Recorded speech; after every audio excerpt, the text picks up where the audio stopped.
Hi, this is Justin Elliott with TPM Media. I'm here with Michelle Goldberg at the 92nd Street Y after a panel discussion on why we need a liberal Israel lobby. You also said during the panel that you thought right now, or maybe that what could happen at some future point, is that Zionism and liberalism were sort of going in divergent directions, or they could become incompatible.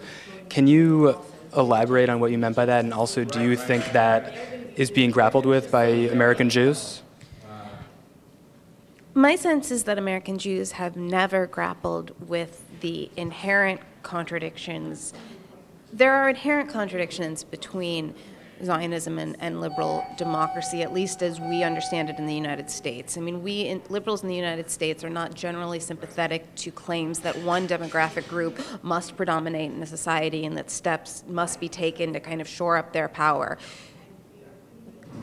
I also think that, many of us would argue that the kind of continuing existence of Israel is more important than the neat reconciliation of all of our ideals. Nevertheless, this is a sore spot, and it's actually what I think Avigdor Lieberman exploits.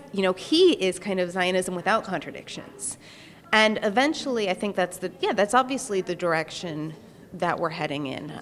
Eventually you're either going to be able to be a person who believes in liberalism and democracy, or you're going to be able to believe in Zionism, because we're talking about a land that's going to be run in which a minority is going to exercise domination over a majority, for the greater good of, I think it perverts the deepest ideals of Judaism. And like I said, on campuses especially, the comparison between Israel and South Africa is almost reflexive.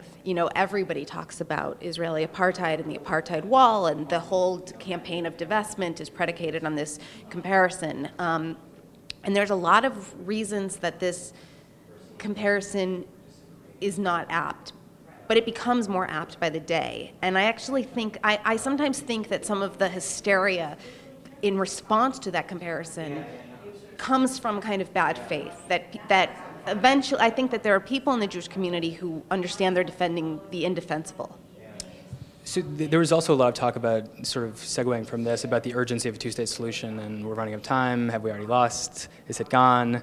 Are you hopeful that an Obama administration is going to get us there?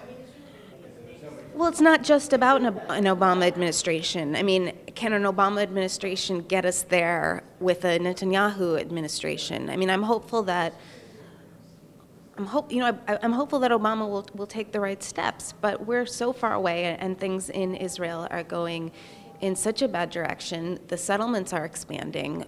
What I'm hopeful about, again, is that I feel like there's some space has been opened up where criticism of Israel and criticism of Israeli settlement policies is being heard in quarters where you didn't used to hear it. Even this whole Chas-Friedman thing, which was a debacle, I think the response to that is going to result in, more public opposition to the kind of what people call the Israel lobby, but which should, more properly be called maybe the Likud lobby, or the kind of right-wing Israel lobby. So, there are some kind of glimmers of hope, but no, I mean,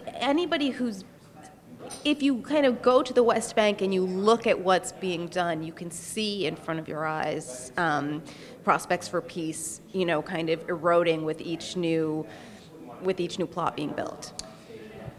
Last question. Jeremy Ben-Ami, the director of J Street, at one point talked about invitations that he had gotten being quashed or not being extended. So you've been a journalist for a while, obviously. Have you experienced sort of analogous things in journalism? I mean, are there pressures? Has the climate changed?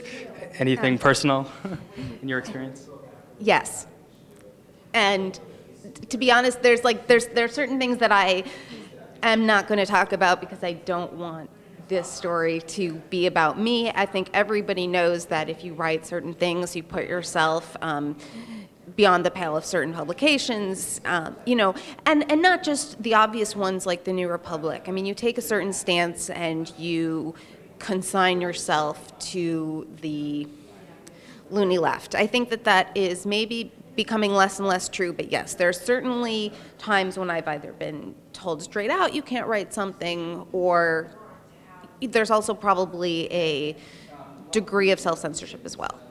Okay, Michelle, thanks a lot for taking the time. This is Justin Elliott with TPM Media.